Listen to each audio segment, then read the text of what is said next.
Bonjour tout le monde, bienvenue à cette troisième séance virtuelle consacrée toujours au module du droit international public.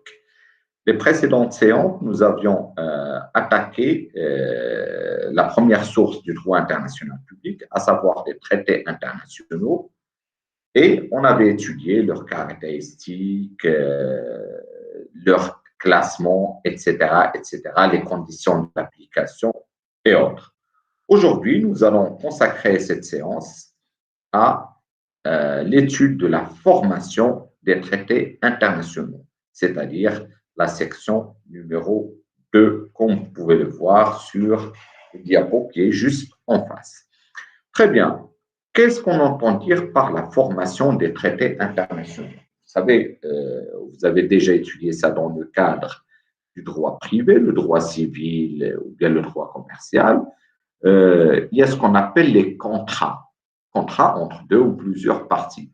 Eh bien, idem, pareil, sur la scène internationale, on a les acteurs internationaux peuvent signer des contrats, sauf que ces contrats sont appelés les traités ou bien les conventions internationales.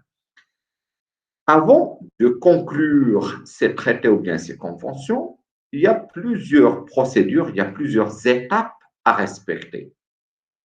Je les ai divisés en deux parties. Le paragraphe 1, de la négociation à la signature, donc les parties au traité vont négocier le traité jusqu'à sa signature, et là on passe par plusieurs étapes.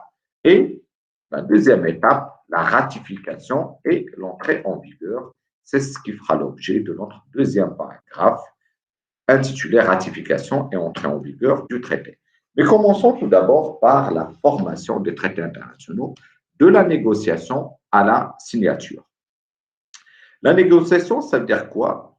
Ça, c'est le boulot, c'est le travail des autorités politiques et des diplomates. Ce sont les diplomates ou bien les chefs d'État et autres qui peuvent négocier les traités internationaux, que ce soit au sein d'une organisation internationale, par exemple au sein de l'Organisation des Nations Unies, l'ONU. Donc, les États vont négocier un traité international, vont discuter des règles qu'il faudrait inclure dans le traité et autres, ou bien au sein d'une conférence internationale, pas forcément au sein d'une organisation internationale, juste une organisation internationale, si vous vous rappelez bien, par exemple, la COP 22 ou bien la COP 21, etc. Donc, c'est une conférence qui réunit plusieurs États et au cours de cette conférence, ils vont négocier les termes d'un traité ou bien des traités, plusieurs traités, dans la même conférence internationale. Donc, ça, c'est la première étape. La négociation, ce qui est tout à fait normal. La deuxième étape, c'est la rédaction du texte. La rédaction du texte, faites attention, elle n'est pas faite par ceux qui ont négocié. Il y a les négociateurs, comme je vous ai dit, soit des diplomates, soit des politiciens, les autorités politiques d'un État. Les rédacteurs du texte sont généralement des techniciens et des experts de la rédaction. Pourquoi? Parce que la rédaction a ses propres, c'est un art. La rédaction a ses propres règles et ses propres normes. Parfois, juste une petite virgule ou bien un petit point peut changer tout le sens d'un texte, d'un paragraphe ou bien d'une clause. C'est la raison pour laquelle la rédaction, c'est une phase qui est attribuée à des experts de la rédaction qui s'y connaissent dans le domaine juridique, et tout dépend de la nature du traité, s'il s'agit d'un traité commercial. Donc, ce seront des experts dans le domaine commercial, etc. Mais attention, ces experts ne peuvent rédiger le traité qu'une fois qu'ils sont qu'une fois qu'ils restent en collaboration avec les premiers, ceux qui ont négocié. Parce que ceux qui ont négocié sont eux qui connaissent les labyrinthes du traité. Donc, ils restent toujours en contact, les négociateurs, avec les rédacteurs, et ce sont ces derniers qui vont codifier en quelque sorte ce que les premiers ont négocié. Troisième lieu vient la troisième étape, l'authentification du traité. Et là, on passe par deux procédés, le paraphe et la signature. Alors, faites attention, il y a une différence entre parapher un traité et signer un traité. Parapher, on l'appelle en arabe التوقيع بالأحرف الأولى. Ça veut dire quoi? Regardez ce que je vous ai inscrit ici. Petit a, le paraphe marque la fin des négociations, mais ne constitue pas une signature officielle. Ici, qu'est-ce qu'on fait? Les parties qui ont négocié, qui sont en train de rédiger, les parties reconnaissent la rédaction du document sur lequel les parties avec S, elles opposent leurs initiales. Donc, les parties qui ont négocié vont opposer les initiales de leur nom, le début de chaque nom de chaque négociateur. Quel est le but alors? Si ce n'est pas la signature, le but est de permettre aux représentants de relire leur projet et de consulter au préalable les autorités compétentes dans leur pays avant de signer. Donc, on a envoyé un ministre, par exemple le ministre du Commerce extérieur, pour négocier un traité. On a négocié, on a des experts marocains qui vont rédiger le projet du traité. Le diplomate, ou bien l'autorité politique marocaine, ou bien le diplomate marocain qui représente le Maroc, va signer, pas signer, va parapher le traité, va mettre juste les initiales de son nom et de son prénom. Pourquoi? Parce que cette étape permet juste de reconnaître la rédaction du projet. Il va prendre ce projet, il va le ramener dans son pays pour que toutes les autorités concernées puissent le consulter. Ce n'est qu'après que, par exemple ici, le roi peut signer le traité. Donc, le diplomate ne fait que parapher. Là vient par la suite, la deuxième étape, c'est la signature proprement dite. La signature met un terme à la phase technique de négociation. Il va authentifier le texte du traité. Authentifier, attention, si vous vous rappelez bien ce que je vous ai dit dans la précédente vidéo, la signature, elle aussi, n'est pas suffisante. Quand est-ce que le traité devient effectif? Une fois qu'il a été ratifié, sauf pour les traités qu'on a vus, que je vous ai dit, qui ont été inventés par les Américains, les traités en forme simplifiée. Donc là, une fois qu'ils ont été signés, ils rentrent en vigueur. Pour les traités en forme solennelle, les traités classiques, la signature, c'est l'étape qui précède la dernière étape, à savoir la ratification. Donc, pour récapituler, vous avez la négociation par les diplomates, généralement.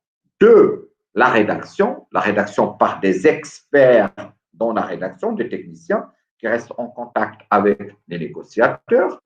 3, l'authentification, et là on a 2 étapes. Donc après la rédaction, vous avez le paraphe, donc ils vont parapher les diplomates qui étaient chargés des négociations, ils vont juste parapher. C'est un début de signature, ce n'est pas une signature. Par la suite, ils vont ramener le projet du traité aux autorités de leur pays et l'autorité compétente dans leur pays, compétente pour signer le traité, va le signer. Soit il rentre en vigueur s'il s'agit d'un traité en forme simplifiée, parce que le traité en forme simplifiée rentre en vigueur juste avec la signature, soit il va falloir attendre la dernière étape qui est la ratification pour que le traité puisse entrer en vigueur. S'il s'agit bien évidemment d'un traité en forme solennelle. Donc, voici les étapes les premières étapes de la formation du traité, de la négociation jusqu'à la signature. Maintenant, paragraphe 2, la ratification et l'entrée en vigueur du traité. Alors, la ratification, c'est l'approbation définitive du traité qui émane en principe de l'autorité étatique compétente. Je vous l'ai dit, Généralement, c'est soit le chef de l'État, soit le Parlement. Ici, par exemple, chez nous, c'est soit le roi, soit le Parlement. Je traiterai ça tout à l'heure. Nota bene, la ratification est une compétence discrétionnaire des États. Ça veut dire quoi, une compétence discrétionnaire des États? C'est-à-dire qu'un État peut négocier, rédiger, parapher et signer, je parle d'un traité classique et non pas d'un traité en forme simplifiée. Donc, il peut négocier, rédiger, parapher et signer, mais il n'est pas obligé de ratifier. Et on a vu, je vous ai mis ici plusieurs exemples de traités qui ont été signés, mais qui n'ont été ratifiés que plusieurs années plus tard. Comme on peut ne jamais le ratifier. Pourquoi? Parce qu'en droit international public, il n'y a aucun délai pour ratifier. L'État peut différer, peut retarder son engagement de la responsabilité. On est en 2021, je vais négocier, je vais rédiger, je vais parapher, je vais signer, mais je peux, par exemple, différer, retarder la ratification jusqu'à 2030 ou bien 2015 ou bien ne jamais ratifier. Je ne suis pas obligé non plus de ratifier. Exemple, les États-Unis, avec le protocole de Genève sur l'interdiction à la guerre des armes bactériologiques et chimiques, le traité a été signé en 1925, mais quand est-ce qu'il a été ratifié? En 1975. Regardez, la même chose pour la France. La France, la Convention européenne de sauvegarde des droits de l'homme, il a été signé par la France en 1950, mais quand est-ce elle a été ratifiée? En 1974. Donc, cela prouve que les États ne sont pas obligés de ratifier immédiatement le traité qu'ils ont signé. La ratification au Maroc, comme je vous l'ai dit, on trouve le processus, l'explication du processus dans l'article 55 de la Constitution qui vous dit que généralement c'est le roi qui signe et ratifie les traités. Sauf pour certains traités, comme par exemple les traités qui engagent les finances publiques de l'État. L'État du Maroc va engager ses finances publiques, va payer de l'argent, etc., pour tel ou tel projet. Ou bien tout ce qui concerne le traçage des frontières. Donc ça, ce n'est pas le roi, c'est le Parlement. Et vous avez d'autres cas où ce n'est pas le roi, mais c'est plutôt le Parlement. Mais pour tout le reste, c'est le roi qui signe et ratifie les traités. L'entrée en vigueur du traité, quand est-ce qu'il entre en vigueur? L'entrée en vigueur est conditionnée par quelques éléments. D'abord, il faut une absence de tout vice de consentement.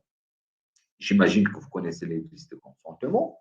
Vous les avez déjà vus, par exemple, en droit civil ou bien en droit pénal, en droit commercial. Vous savez que le contrat est la loi des contractants. Vous savez que on peut conclure un contrat d'une manière écrite ou d'une manière verbale, mais parfois le consentement, c'est-à-dire l'accord entre les parties, peut être vicié par certains vices, des vices de consentement. Par exemple, et ça c'est mentionné dans la Convention de Vienne, la Convention de Vienne de 1969, qu'on a citée la dernière fois, dans son article 48, l'erreur. Si, par exemple, on a envoyé un diplomate, mais il s'est trompé, au lieu de signer une convention dans ce sens, il a signé dans un autre sens. Là, on va pouvoir annuler le contrat. La même chose s'il s'agit d'un dol. Ici, le diplomate, par exemple, ne s'est pas trompé, mais il a été trompé par une autre partie. On lui a montré les avantages du traité, alors qu'en réalité, tout était mensonge. Donc là, c'est ce qu'on appelle le dol. La personne ne s'est pas trompée d'elle-même, mais elle a été trompée. C'est ce qu'on appelle le dol. Donc la même chose, on va annuler le traité.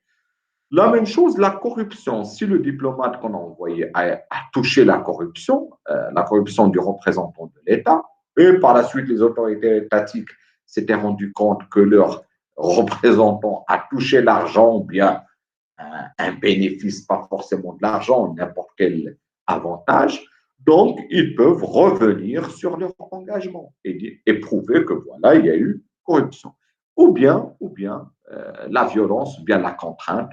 Le représentant, le diplomate, a fait l'objet d'une contrainte, d'une violence exercée, soit sur le représentant de l'État, soit même sur l'État.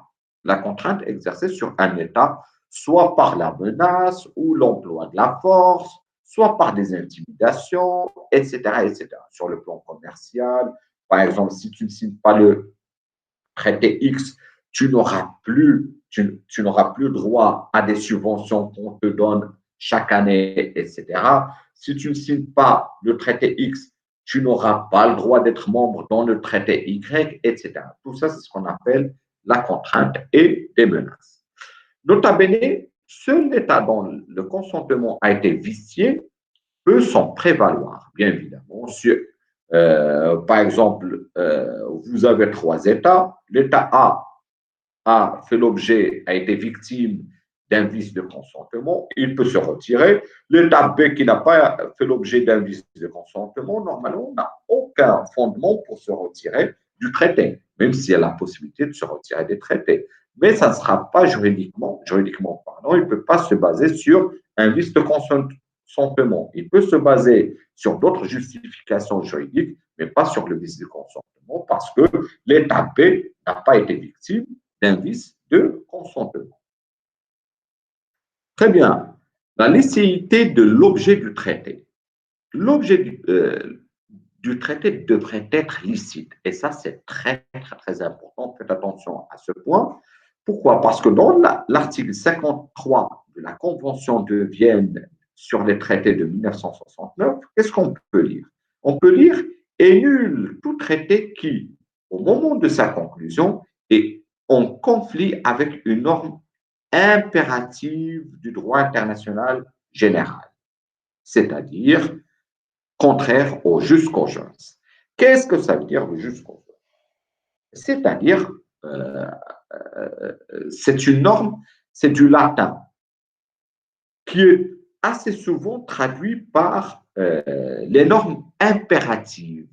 Mais qu'est-ce qu'une norme impérative? C'est une norme, comme on a expliqué, que ce soit dans la Convention de Vienne ou bien qui a été expliqué dans la doctrine, c'est une norme impérative du droit international général qui est acceptée par la communauté internationale, pas forcément toute la communauté, mais la majorité de la communauté. Donc, c'est une norme, c'est une règle qui est acceptée par tout le monde, tous les États, tous les acteurs, généralement, de la communauté internationale et qui généralement s'impose à toute l'humanité. Il s'impose à tout le monde. Exemple, par exemple, l'interdiction du recours à la force, l'interdiction du génocide, l'interdiction de la traite des esclaves, par exemple. Ça, ce sont des normes, ce sont des règles. On n'a pas besoin de loi pour dire que ce sont des choses qui sont interdites. Donc, ce sont des normes impératives qui s'imposent pratiquement à tout le monde, à toute la communauté internationale. Alors, pourquoi le traité de Vienne fait référence au jus cogens? Pour la simple raison, il vous dit que si les États ou bien les acteurs, les parties au traité, concluent un accord dont les dispositions sont contraires aux règles du jus cogens, là, le traité sera nul, une nullité absolue. Il sera annulé comme s'il n'a jamais, jamais existé. Et là, on fait, si vous vous rappelez bien, je vous ai dit que normalement, il n'y a pas de hiérarchie des normes lorsqu'on a parlé des sources de droit. Les traités, la coutume, la doctrine, les principes généraux de droit, etc. Mais là, par exemple, Michel Virali, qui est un très, très grand juriste internationaliste, il vous dit il existe une certaine hiérarchie par rapport aux règles de jus cogens. Vous avez les règles de jus cogens, les règles impératives, qui s'imposent à toute l'humanité que tout le monde doit respecter, et par la suite, vous avez les sources de droit qu'on a énumérées dans l'article 38 du statut de la CIJ. Donc, tout cela pour vous dire qu'un traité devrait être licite et devrait être compatible avec les normes impératives qui ont toujours existé. Enfin, ils ont été créés par la commission qui était chargée de codifier le droit international, la commission du droit international au sein de l'ONU. C'est à partir de ce moment-là qu'on a inventé cette appellation de jus cogens. Donc, les parties au traité ne peuvent pas conclure, signer ou ratifier un traité dont les dispositions seraient, par exemple, contraires aux règles de jus cogens. Par exemple, 2 ou 3 ou 4 États ne peuvent pas signer un traité dans lequel ils rendent le recours à la force licite et légal. Ils ne peuvent pas se mettre d'accord pour dire que le recours à la force, sauf dans quelques rares cas, les cas où on peut recourir à la force existent dans la charte de l'ONU. Mais, abstraction faite de ces normes-là, on ne peut pas autoriser ce genre d'acte. La même chose, les États ne peuvent pas conclure un accord pour vous dire que la traite des esclaves, le fait d'acheter et de vendre des êtres humains, est tout à fait légal. Nous, on a signé un traité, donc on l'a légalisé. Non, parce que le jus cogens vous dit que la traite des esclaves est interdite. Et ça, c'est une règle qui s'impose à toute l'humanité. J'espère que j'étais clair. La même chose, par exemple, les États ne peuvent pas conclure un traité ou bien un accord pour légaliser la piraterie. Kharsana, au sein, par exemple, de leur territoire maritime, etc. Ils disent, bah, voilà, toute personne, tout bateau qui passe par là, on peut le pirater, l'attaquer, etc. Pourquoi? Parce qu'on a signé un traité qui légalise ça entre nous. Non, parce que les règles du jus cogens vous disent que c'est tout à fait illégal. À quel moment le traité s'impose? Alors, ça dépend si le traité est bilatéral. Bilatéral, c'est-à-dire bi, ça veut dire deux. Donc, bilatéral, il est composé de deux parties. Et donc là, si le traité est bilatéral, il rentre en vigueur, il devient opérationnel dès qu'il est ratifié par les deux parties. Parce qu'on n'a que deux parties. Donc, il faudrait que les deux parties le ratifient. S'il s'agit d'un traité multilatéral, là, c'est une autre chose. Tout dépend du nombre d'États. Là, le traité devrait fixer au préalable, le traité, par exemple, on a 20 États qui ont signé un traité multilatéral. Donc, dans le traité, on doit fixer au préalable le nombre minimum de ratifications pour l'entrée en vigueur. Mais ne s'impose pas pour les États qui ne l'ont pas ratifié. Mais ne s'impose qu'aux États qui l'ont ratifié, mais ceux qui ne l'ont pas ratifié, il ne s'impose pas à eux.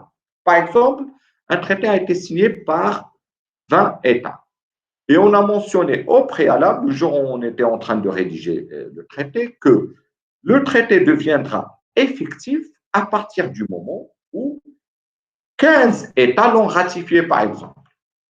Donc, on a 15 qui l'ont ratifié et 5 qui ne l'ont pas encore ratifié. Le traité deviendra effectif, donc il commencera à produire ses effets juridiques à partir du moment où le nombre de 15 ratifications a été atteint.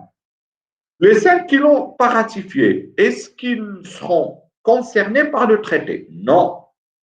Tant qu'ils ne l'ont pas encore ratifié, donc ils ne sont pas concernés. Mais ils ont signé. La signature n'est pas le procédé final pour que le traité puisse commencer à produire ses effets juridiques. Donc, parfois, on va dire, bah, le traité commencera à produire ses effets juridiques. On est 20 à partir du moment, 20 qui l'ont signé, à partir du moment où 7 États l'ont ratifié. Donc, pour les 7 qui l'ont ratifié, supposons qu'il a été ratifié par 10, donc on a atteint 7, on a dépassé par 3. Donc, les 10 membres qui l'ont ratifié seront responsables, vont engager leurs responsabilités et seront tenus par le respect des normes de ce traité. Les autres, les 10 autres qui n'ont pas ratifié, non, pour l'instant, tant qu'ils n'ont pas encore ratifié, ils ne sont pas tenus de respecter les clauses de ce traité.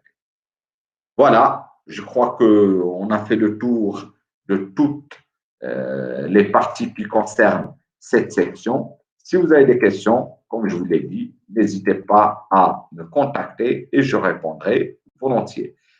La séance prochaine, on va attaquer la section 3, la portée des traités internationaux.